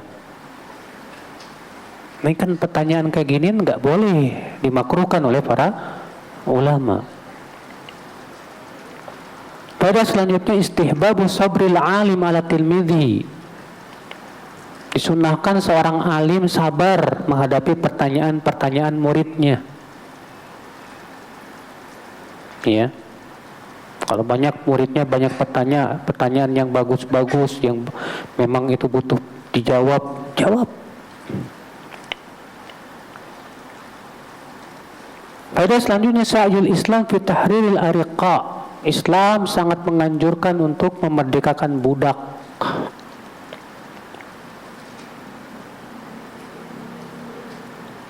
Faedah yang terakhir, yusrul Islam wa mula'amatuhu li qudratil abdi wa taqatihi. Islam itu mudah. Islam itu apa? Mudah. Seorang hamba beramal sesuai dengan kemampuan masing-masing. Makanya Abu Dzar mengatakan begitu, "Hai Rasulullah, bagaimana kalau aku tidak bisa melakukan itu? Ada enggak amalan lain yang bisa saya lakukan?" Ada, kata Rasulullah. Bantu orang yang susah, atau bekerjalah untuk orang yang tak mampu bekerja. Kalau aku nggak mampu juga gimana, hai Rasulullah? Itu kamu setidaknya cegah keburukanmu dari manusia. Masya Allah. Jadi ternyata Bu, pintu-pintu kebaikan itu banyak. Kalau kita tidak mampu haji, masih ada kebaikan yang lain yang bisa kita lakukan. Kalau kita tidak bisa bersedekah seperti orang kaya, masih ada amalan lain yang senilai dengan itu. Ya, itu yang harus kita lakukan. Baik, saya kira cukup sampai di sini. Barangkali Bapak dan Ibu-ibu ada yang mau nanya, silakan.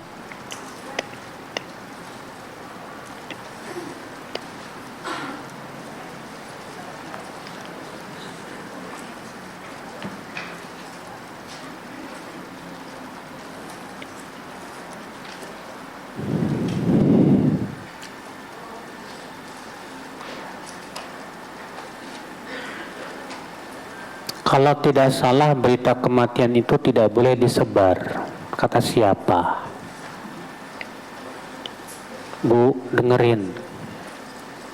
Menyebar berita kematian itu ada dua macam. Ada yang boleh dan ada yang terlarang. Adapun yang terlarang adalah menyebar kematian, mengumumkan kematian dengan gaya jahiliyah. Gaya apa? Jahiliyah. Gimana? Dengan cara menjerit-jerit. Ya. Orang jahiliyah dulu ketika ada yang mati, maka mereka naik ke tempat yang tinggi lalu menjerit-jerit. Ya. Datang ke pasar-pasar menjerit-jerit kayak meratap gitu. Nah, seperti ini haram hukumnya. Adapun kemudian menyebar kematian untuk supaya banyak orang yang menyolatkan dan menyelenggarakan jenazahnya, boleh, gak apa-apa. Apalagi kalau yang meninggal itu seorang alim, ulama, kemudian kita menyebutkan tentang kebaikan-kebaikannya, keutamaannya, gak masalah seperti itu. Ya, untuk menyebarkan kepada manusia ya tentang kebaikan seorang alim dan ilmunya. Tapi bukan dengan cara apa? Meratap. Ya.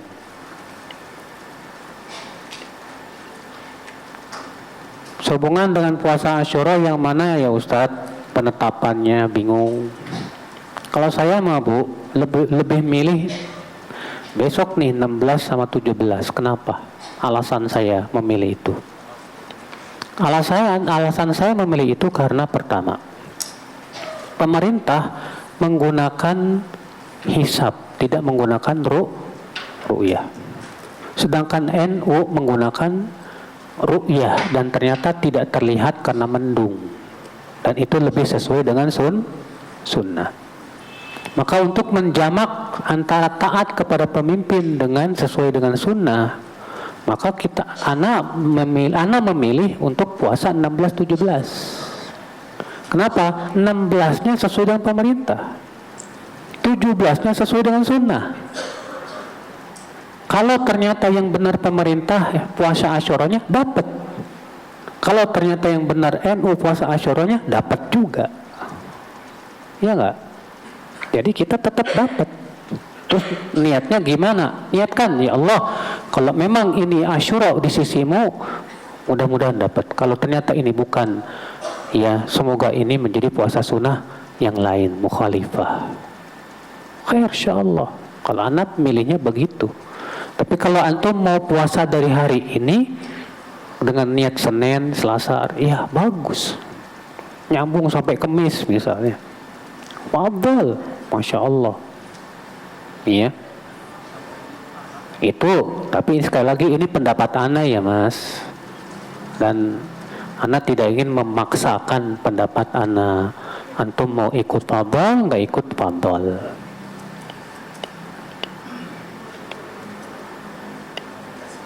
Sahabat yang paling memahami Al-Quran adalah Ibnu Abbas. Namun ketika sahabat sepakat mengumpulkan untuk membukukan Al-Quran, yang menjadi ketua dan rujukan susunan Al-Quran adalah Zaid bin Thabit. Kenapa ya Ustadz? Bu, Ibnu Abbas itu paling paham tentang tafsir Al-Quran. Sedangkan Zaid bin Thabit itu punya kelebihan lain. Kalau pemahaman, jagoan Ibnu Abbas. Tapi dalam masalah lain seperti ketelitian dalam mengumpulkan dan yang lainnya, kan untuk mengumpulkan butuh kejelian, kesabaran di kumpulan, karena kan itu tugas masalahnya, ya.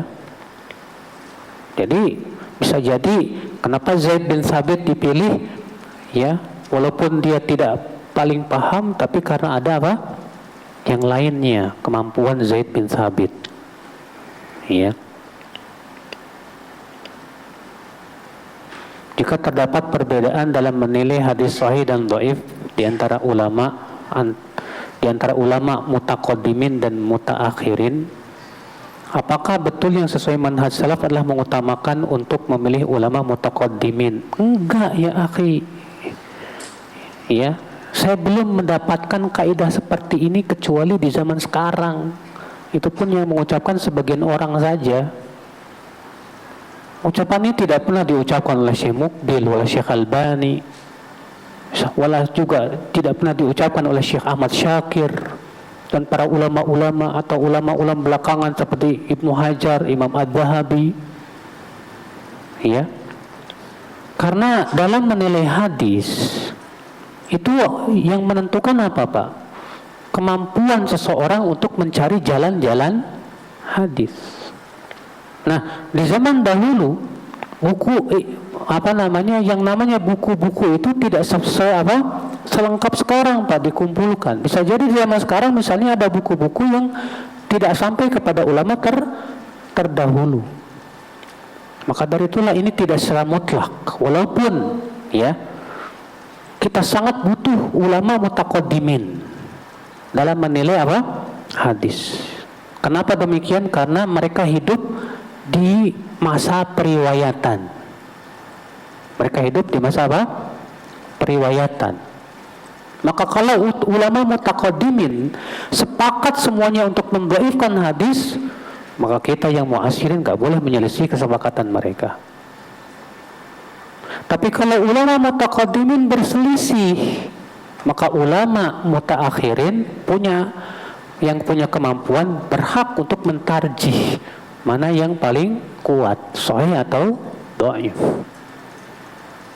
Kalau ternyata di zaman ulama mutaqaddimin semua mensahihkan, tidak ada yang mendhaifkan, maka kita yang di belakangan pun jangan berani mendhaifkan.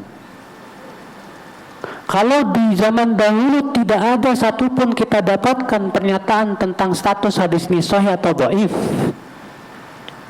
maka ya ulama yang mutaakhirin yang punya kemampuan boleh untuk menilai apakah ini sahih atau dhaif. Iya. Itu yang lebih sesuai dengan kaidah-kaidah Islam, akal Islam.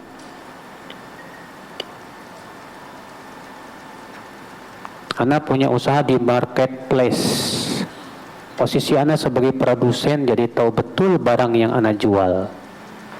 Ketika orang beli dan memberi ulasan, ada pembeli yang menjelek-jelekan dan menuduh hal yang tidak benar. Apakah ini bisa jadi tabungan di akhirat dan mendapat pahala orang-orang itu terus mengalir ke Ana ya Ustaz?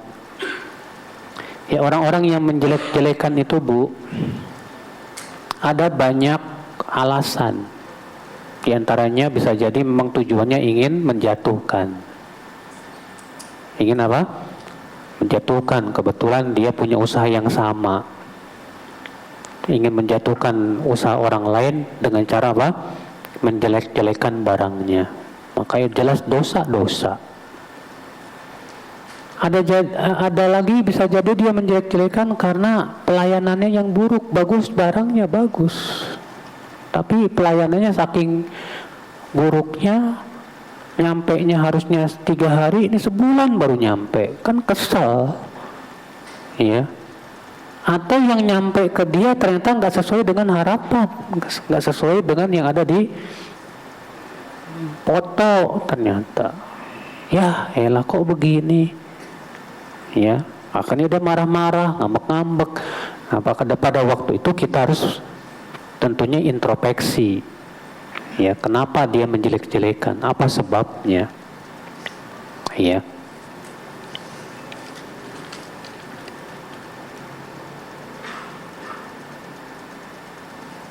Jika seorang janda punya anak usia 10 tahun dan dia menikah lagi, apakah anaknya masih disebut anak yatim, Ustadz? Ya. Yang kalau maksudnya apakah dia masih mendapatkan santunan? Nah, kalau dia menikah sama duda kaya raya dan memberikan nafkah kepada si anak yatim itu, ya, maka tidak butuh lagi untuk mendapatkan santunan. Tapi sebagian suami yang ketika dia nikah lagi sama laki-laki, sebagian suami ada yang nggak mau ngasih buat anak bawaannya itu kan tanggung jawab kamu, bukan tanggung jawab saya. Itu kan anak kamu, bukan anak saya. Akhirnya dia cuma ngasih buat ibunya doang, anaknya enggak. Maka seperti ini enggak masalah dapat santunan. Iya. Untuk bacaan sujud subhanallah wa subhanakallahumma wa bihamdika Allahumma ighfirli, apakah boleh dibaca setiap hari saat kita sedang sholat? Boleh. Karena Nabi melakukan itu sampai meninggal dunia.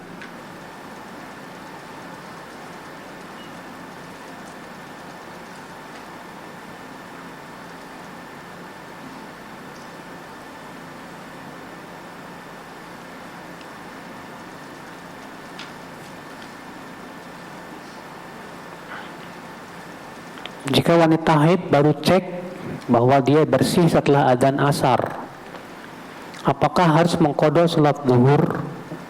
Ikhtilaf para ulama. Sebagian ulama mengatakan kalau dia bersih di waktu asar, maka dia wajib mengqadha zuhur dan asar. Alasannya karena zuhur dan asar itu ya berserikat waktunya. Sebagian ulama lagi mengatakan tidak perlu, cukup dia mengqadha asar saja. Adapun zuhur karena dia masih haid tidak ada kewajiban untuk apa? Ya, mengqadhanya. Cukup dia sholat asar aja. Dan inilah pendapat yang saya condong kepadanya. Ini pendapat Abu Hanifah. Ya. Maka cukup dia sholat asar saja.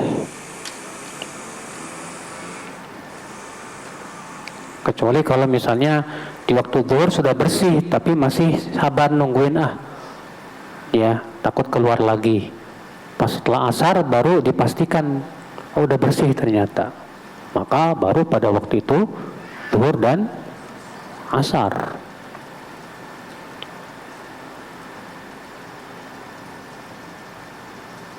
Bolehkah mengikuti lomba ilmu dunia seperti olimpiade matematika, lomba teknologi dan yang lainnya? Kalau lomba itu ada hadiahnya, di mana hadiahnya diambil dari pendaftaran, maka itu riba. Tapi kalau hadiahnya bukan dari uang pendaftaran, murni memang ya hadiah, silahkan saja. Ya, karena yang namanya ilmu-ilmu dunia pun banyak manfaatnya untuk kehidupan manusia. Ya.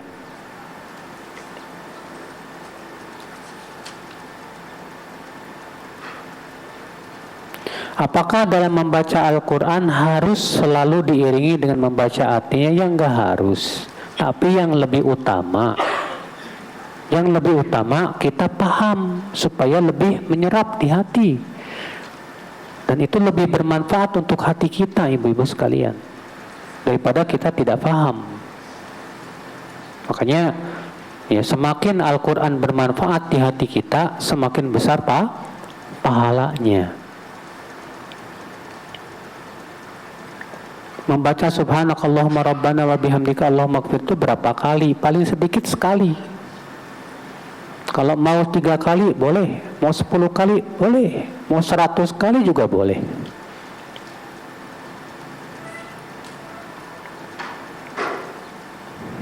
Bagaimana kiat orang yang tinggal di lingkungan yang penuh bid'ah? Emang di Indonesia ada pak lingkungan yang nggak ada bid'ahnya? Nggak, susah mas. Iya. Jadi sikapnya, kiatnya gimana? Kiat kamu nuntut ilmu yang benar. Pahami baik-baik, pelajari syubhat-syubhat mereka untuk dibantah. Nanti kalau ilmu kamu sudah cukup, dakwahkan, ajak mereka. Mulai dari tauhid dulu. Ya. Apa maksud Allah menjadikan Maryam melahirkan Nabi Isa tanpa ayah? Ini pertanyaan dari anak-anak. Bu, anak-anak itu bu suka memikirkan yang enggak. Maka ibu wajib berikan adab. Kalau pertanyaan-pertanyaan yang berhubungan dengan perbuatan Allah, marahin dia. Bilang, itu nak perbuatan Allah tidak boleh ditanya. Yakini bahwa Allah pasti ya perbuatannya itu luar biasa. Kenapa? Karena Allah sendiri yang melarang. Allah berfirman, la yus'alu amma yaf'alu wa hum yus'alun. Allah tidak boleh ditanya tentang apa yang Allah lakukan, dan merekalah yang ditanya. Jadi kalau si anak mulai mempertanyakan perbuatan Allah, itu dari setan. Langsung kita cut, nggak boleh, haram. Iya. Ini bertanya, kenapa maksud Allah menjadikan Maryam melahirkan Nabi Isa tanpa ayah? Ya tentunya pasti perbuatan Allah memiliki hikmah. Di antaranya apa?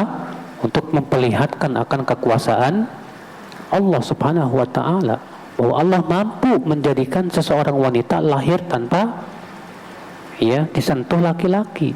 Mudah bagi Allah Subhanahu wa Ta'ala. Kaum wanita ketika sholat saat sujud, apakah diangkat juga, dilebarkan?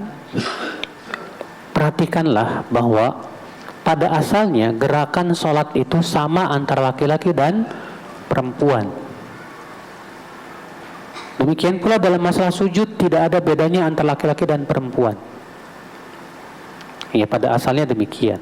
Memang ada satu riwayat menyebutkan untuk wanita jangan diangkat tapi begini. Tapi riwayatnya lemah sekali, Pak. Iya.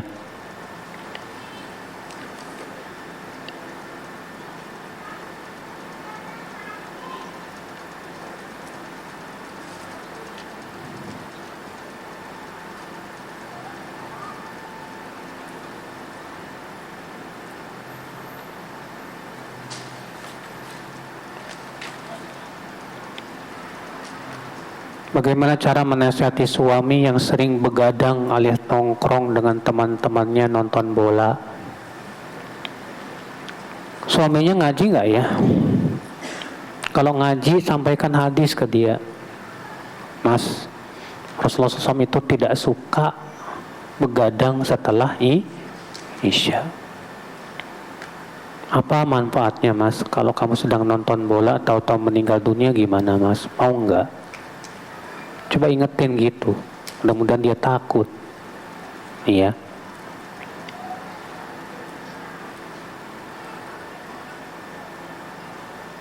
Jika Anda memiliki tabungan, sedangkan suami tidak bisa membiayai sekolah anak-anak, apakah bisa diniatkan zakat? Maksudnya zakat buat siapa? Buat suami. Boleh. Istri mengeluarkan zakat hartanya, lalu zakatnya dikasih ke suaminya yang kere. Itu pernah terjadi zaman Rasulullah. Ya, ada seorang wanita, itu istrinya Abdullah bin Mas'ud. Dia kaya raya. Ketika dia mau mengeluarkan zakat hartanya, suaminya bilang, aku yang paling berhak untuk kamu berikan zakat, sedekah. Istrinya heran, pergilah dia kepada Rasulullah. Lalu cerita, apa kata Rasulullah? Sadaqa Abdullah, benar Abdullah bin Mas'ud. Suamimu yang paling berhak untuk mendapatkan apa? Sedekah darimu. Jadi kalau istrinya kaya, suaminya kere, maka istri yang paling berhak untuk disedekahi siapa? Suaminya, Bu. Tapi tidak wajib memang. Saya single parent. Apa sih? 49 tahun dengan 2 anak. Saya baru saja pensiun, masih punya tabungan dan pendapatan freelance yang insya Allah cukup untuk kebutuhan sehari-hari. Apakah di sisa umur saya boleh fokus ibadah dan kajian-kajian dan tidak mau usaha atau mencari uang lagi? Ada yang mencukupi nggak hidup ibu? Kalau memang sudah cukup dengan pendapatan yang ada dan tabungan, dan ibu mau fokus ibadah, silahkan, bagus. Ya, fokuskan dengan menghafal Quran, menghafal matan-matan ilmu, belajar bahasa Arab. Luar biasa. Kalau memang ada yang bisa mencukupi hidup itu, dan ibu sudah merasa cukup dengan yang ada.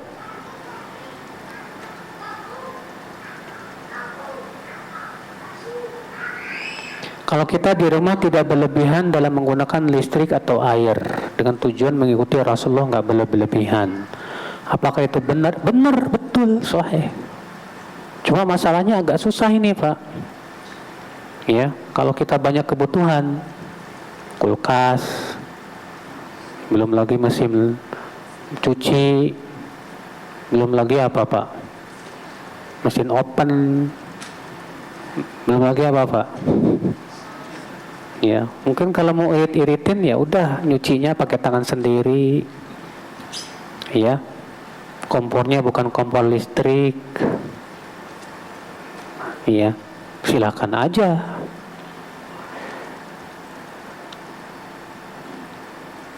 Apakah perbedaan tanggal di hari 10 Muharram itu di hadapan Allah benar semua? Enggak mungkin benar semua. Cuman masalahnya dari mana kita tahu itu yang benar? Anda dapat wahyu. Jibril mana yang ngasih wahyu ke Anda? Itu masalahnya, Pak. Betul, memang kebenaran di sisi Allah hanya satu. Cuma masalahnya kan kita berusaha ngikutin pertama dalil. Rasulullah mengatakan kalau lihatlah hilal untuk berpuasa. Kalau ternyata tidak terlihat karena mendung, maka sempurnakan. Dalam hal ini NU sudah melaksanakan hadis ini. Mereka berusaha meru'yat tapi tertutup oleh mendung, nggak kelihatan. Mereka lebih sesuai sunnah. Mereka lebih sesuai apa? Sunnah, karena dalilnya jelas. Sedangkan pemerintah hanya mengandalkan apa? Hisab. Menurut hisab ini sudah terlihat. Kalau nggak mendung pasti kelihatan. Ngomongnya begitu. Sementara hadis mengatakan kalau mendung sempurnakan bulan. Berarti apa? Nah, tadi seperti yang sudah saya sebutkan, mendingan 16-17. Ya, 16 sesuai pemerintah, 17 sesuai sunnah. Menggabungkan. Alhamdulillah. Itu pendapat saya. Kalau situ nggak setuju ya nggak masalah.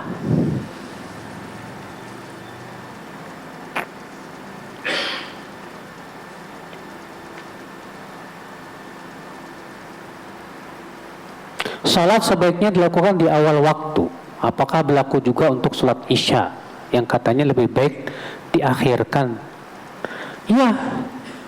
Untuk salat Isya, Bu, memang betul yang paling utama itu diakhirkan, sahih.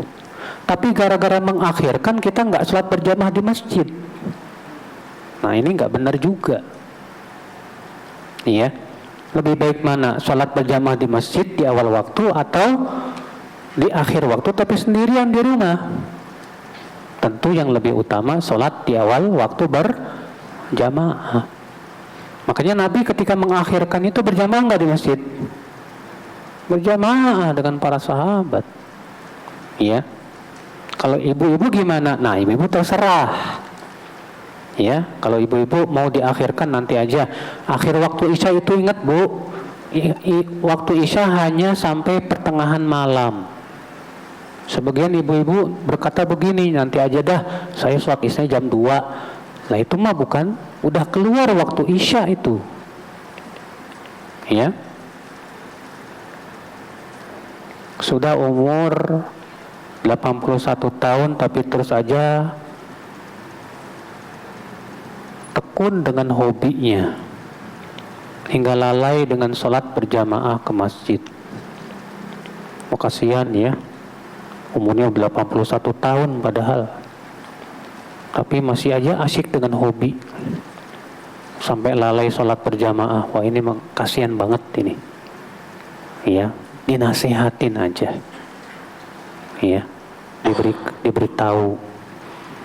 Semoga yang sampaikan bermanfaat. Subhanakallah bihamdika asyhadu an la ilaha illa anta astaghfiruka wa atubu ilaik. Wassalamualaikum warahmatullahi wabarakatuh.